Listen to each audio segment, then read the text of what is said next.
Today, at home with London South Area Youth Pastor Ben Erdeaw. He'll tell us about the importance of understanding the times and how he's working to engage with the youth. He'll also chat to us about the pressures of organising a virtual conference and his great hope for tomorrow. It's all ahead on At Home with Nancy Mills. Okay, thank you so much, Pastor, for taking out your time to, sit with me and have a chat this evening. So just first of all, I just want to find out how are you doing, at home in this very peculiar time that we're going through at the moment. Thank you very much, Nancy. It's been a pleasure having you on your program as well. But to be honest, this lockdown is a total new experience. For me, I think it has given opportunity to reflect a lot, to be honest, to be very reflective. The question as to checking with yourself what life is all about. So assuming we are once on the road, very busy, going back our normal activities, and all of a sudden there's been a total shutdown. And that tells you something that it's not difficult. Even if human beings can just bring a total shutdown on us, then what about if God was to suddenly? I'm just saying this in context to a group of people I've heard before saying, oh, we have so many billions of people. How is God going to judge all of us? And the question is, even with the whole movement of the world, human beings are able to tell us, freeze or stop. Everybody stop moving. So, if it comes to God, these things are not difficult for him to do. He can do a lot. So it has been a very reflective journey. And again, it's given me an opportunity to study. At these times, the matter of what is God doing in these times, why COVID, who is the cause for it. I mean, it brings us to be very apologetic as ministers. So you're studying a lot to be able to provide answers in these end times, so that people with how to comfort people in this time, how also to be meeting the challenging questions that is coming as to where is God in all these things. So it's been a time for me to study and also to find out what is happening around us. And more so, we've seen the aspect of a new challenge. It's a new challenge, way of doing things, how you could. And now we're talking about the social media, the Zoom that you see now, all that things. So you just have to find out what is happening in our world and see how you can adapt. And not to forget also about family life. Of course. I'm just appreciating the teachers a lot. Homeschooling is not easy. Nightmare. Trust me, it is. You wake up in the morning and these children are all around you. And with myself, with 4 of them, I don't know where to start. You are teaching this one is disturbing, you are picking this, have you done your homework, have you done your schoolwork? It's a lot of work, In the normal days, they leave in the morning, they come around 4, you can do your own. You can do what you need to throughout the day. And you have to be a teacher. So it's very challenging. And I think finally, let me also see it also from the ministry point of view. I mean, this time has really given me time also to really see what people are doing, church members, in terms of looking at commitment.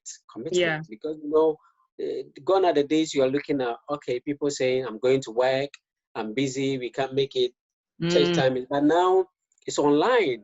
And yes, still you can see people are still, some are struggling anyway. So the question is, are they really committed to what we do? It's just a matter of these people think they are just doing. And you're looking at, in times like this, loyalty. You're looking at people's commitment to giving or supporting the church.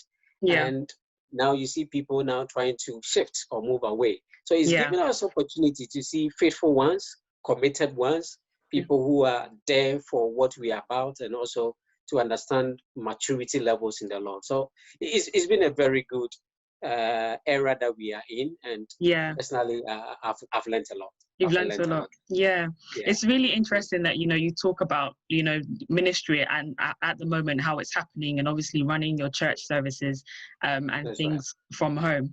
How have you found that it's impacted, your pastoral duties? So things like checking up on your members, ensuring that they're okay. Obviously things that we could have once done, in our congregations physically. How for you as a pastor, have you found that it's, trying to adapt to this new way of living and still being the minister that you were called to be? That's right. Thank you very much. It's a very important question. I like the fact that you use the word adapt. To be honest, that's the key word now. Yeah. You need to be very adaptable as a minister. Yeah. If you don't adapt, you struggle. I know some have got technological issues and all this, but the truth is that is the new world now. Yeah. This is what has presented itself, and as quickly as we can, we need to. Even if we are not in the position, we should try to deploy the services of those who are into it. Who are able to. That is what we have. That is what we have. So in fact, now you are using most of the Zoom lines, video conferencing. So with me, every day is a matter of calling. Calling, because you don't get the people to be meeting them physically. So you have to be working a lot, especially with the presiding elders, because they are doing a great job. What they do is they are trying to meet at the local front to meet the people. So they meet at several times. So you have to catch up with them at the end of the day, know what is happening, how they are calling their members. But as a primary duty, that's what I do with my wife. Every day we take one local and we make sure we call the people, try to chat up. So it's like from morning to evening. You just have to call. Calls. That's right. So every day a different local we catch. And that's the bonding. And also with the various activities we do. Now we've increased the number of meetings actually also online. Some of the prayer meetings are in the morning, some are in the afternoon, some are in the evenings. We are having teaching service. So it's a matter of engaging them, because now one good aspect is they are also in the comfort of their homes. Some are also not going to work as usual. So you don't want the enemy also to occupy them with unnecessary stuff. So this is the time also that it's a season that people need to know God the more. So I think as ministers, it's more even hard work for us now, because people's attention is on the end times, what is going to happen to me next. So there should be somebody in the gap who is comforting them, encouraging them, giving them hope, becoming a voice that they need, and there are challenges. So to me, I think we are even doing more work now than we were even meeting physically. So it is more work now. That's good. That's an amazing answer. And as I think maybe perhaps even me myself, I haven't noticed how much a minister has to do so much more to keep their congregation engaged, ensure that they're checking up on them. So I understand that it's not an easy job at all. So one thing I wanted to speak about is, so this weekend we've taken part in our London South area youth conference, which for me honestly has been amazing, and I can't even imagine like how much work and planning and tech and technology trying to get it planned and together. How was that for you, like planning it together, getting the right people involved, making sure that this is going to go well? Wow, to be honest, the program is fantastic, amazing. It's been so good, honestly. All the feedback, and that's the satisfaction you get at the end of the day when you finish it, even though a lot has gone into it, but you finish it and look, you put in a lot and it's worth it. And that is where we come to the fact that the numbers, the participation, and this is where I also this work we do, apart from the spiritual aspect, also it calls for a lot of leadership. And you need to know that you cannot do the work alone. Especially the young people we are working with, they are brilliant. They're amazing. Brilliant. 100%. The only thing is knowing what they are capable of doing and just engaging the right team. I was just talking about, I have to give credit also to my presiding elders, as I mentioned, in the local team. If you get a right team working, it gets you moving. And in the same way that I give credit to the area youth leaders I'm working with. I mean, I can mention Ella, Sharita, Vincent, and talking about, I don't want to mention all the Mabel and all these wonderful teams. And to be honest, you need to get people who are prompting you, people who are saying, Pastor, have you done this? I look at my young deaconess here, Esther, look at Stephen, and they are there for you.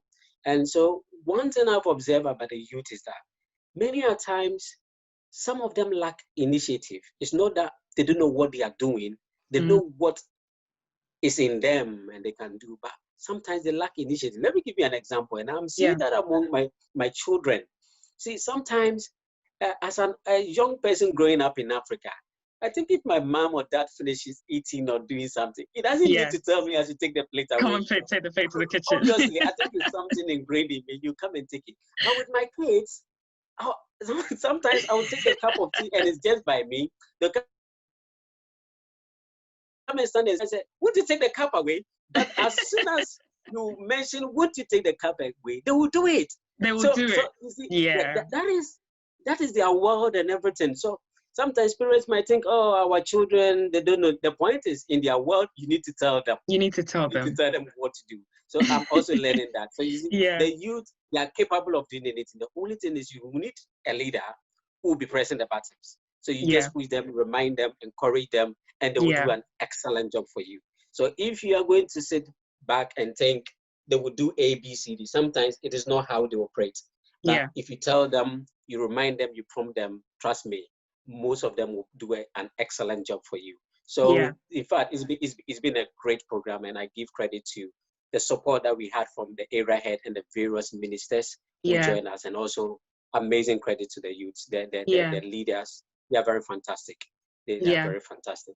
And one thing also we saw in here is things are going to change, trust me. 100%. Oh, from going forward. We've done some of these programs whilst people have to travel all these miles and come. And sometimes I remember one evening, Cardiff have to travel a long way and their bus got broken down. And my days, I had sleepless night because it was winter time and these young ones were freezing out there. And in fact, I couldn't sleep till eventually, they had a rescue. And, they come from far just to participate in these programs. And sometimes even you don't get this huge attendance. But today, you just look on the online and how they flooded in, they participated fully. So it tells us that something is about to happen. The only thing is, let's take advantage of it, even though we don't want to rule out physical meetings. But I think that the number of the frequency, I'm sure, is going to change now, and we'll find better ways of engaging them. So something is happening. It definitely gives you insight into how this could look in the future, once we go back to, normal, what it would mean, like how much more can we engage our youth online, how much they're willing to participate just because they're at home, and it's, it's easy for them to do. And so with the sessions that we've had, we've had some very informative sessions. Yesterday, we spoke about opportunities. This morning, we had our morning devotion, and then we had the afternoon concerning masturbation, addiction, and things like that. And then we also heard from our ministers and their wives during the marriage seminar as well. For you personally, Pastor, what would you say that you took away in regards to any of the sessions, especially for anyone perhaps that wasn't able to join us online? If there's anything that you personally took away that you'd like to share with everyone watching today? Wow. In fact, if there is anything that I took from this conference, I got to know that we are blessed as members of Church of Pentecost. We are blessed. In fact, you can be in conferences, you can be at other programs, and the truth of the matter is, you might not find things that are really tailored to your needs and things that are not fit to your background and what you need to know. And I was quite surprised as to the resources that we have in the church. It's simply that sometimes we are not exposed to them. So this conference actually has exposed the great resources that we have. In fact, you listen to Pastor Akwa, you listen to Mama Sue, you listen to the brains and the experience from our ministers, Pastor Frimpomboy, you're looking at Pastor Wisebone, you're looking at Pastor Atta, you're looking at Pastor Kunoto, Pastor Kubiajo, and all these teams that are assembled, and even the various contributors. I said, wow. So we have these rich resources here. And it's very easy that some of our young people, especially those in uni, they can go there and they will have a one-day conference somewhere, and they will can easily rubbish that, oh, in our church, we don't do anything. We do a lot. It's simply because we don't engage. And perhaps also it is how we engage them. But now that we've seen this platform and we are taking advantage of, the youth also are coming to know that, look, there are a lot of resources in our church. And the truth is we need to take advantage of it and just get blessed with it. So I'm blessed with the various facilitators and the great job they did. So I want to encourage the youth. Everything that they want, the Lord has blessed the church with. So let's know the right people, and they'll be able to direct us. Amen. just before I go, so yeah, is there anything else that you would like to share? Just any sort of encouragement? You know, everyone's at home, everybody's getting used to watching digital services, and obviously we don't want every Sunday to be the same, and sometimes we just need to hear something to say that, okay, we're ready and we're going to keep pushing on. Is there anything you would like to share with our audience today? Okay, thank you very much. You know, I was just looking at, I was preparing a sermon on with the theme Christ in You, the Hope of Glory. Yeah. And I'm understanding it from another perspective today. You know, people were just worried that all the church doors have been closed and that there is no church and everything. And I feel that another mystery has been revealed. Yeah. And that is God's master's plan. You see, the whole essence of it is that Christ will be in the heart of us. So even though we are not meeting physically, the essence of we having church is the fact that now the Christ in me, the church in me, we are connected. So you see, the fact that we are not dead yet, the church is still alive. We are still connected. So it's a mystery. So we shouldn't see that the shutting down of churches is being a problem. No, that what God wants, we are the carriers of His presence. We are the temple. And wherever we go, we need to make sure that we are sharing the word out there. So that is very important. And also, we want to encourage young people that, look, the future is there for us to possess. It is there. We've got a bright future. COVID-19 is not going to bring an end to, even if it brings the world to an end. Your joy is that you know that you are a Christian, a child of God. There's a hope for you. Yeah. But you see, if that chapter hasn't come, there is a big world awaiting you. And we believe that with these opportunities and exposure we've given to them, the world is there for them to possess. So they should move out there and possess the world. And we are more than capable. So let's take advantage of it. Amen. Thank you so much, Pastor. I wish you and your family well, also to remain keeping safe, and obviously that God will grant you the grace to carry on with this work in this time. Thank you very much, Nancy. It's been a pleasure. Thank you. I hope to say a very big thank you to the youth once again, and to the leadership also for giving us, Apostle Crunchy and Mama Sue, for giving us the opportunity to host this year's youth conference. So God bless you all, and God be with you too. You too. Thank you. Thank you. Bye, Pastor. Bye. Next time. COVID, as Christina said, has been a blessing in disguise in that the fact that we were separated from each other and then we came back as a result of COVID, we've been able to, I think it has strengthened us even more in ways that we didn't even imagine. I keep on learning new things about her, and I'm like, oh, so is that how you are?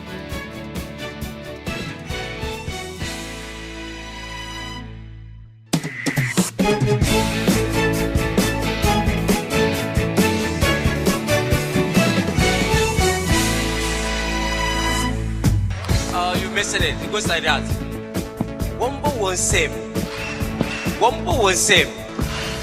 Wombo one same. Oh, same boy. Oh, same boy. MK, Wombo one same. MK, Wombo one same. Manchester, Wombo one same. Oh, same boy. Oh, same boy.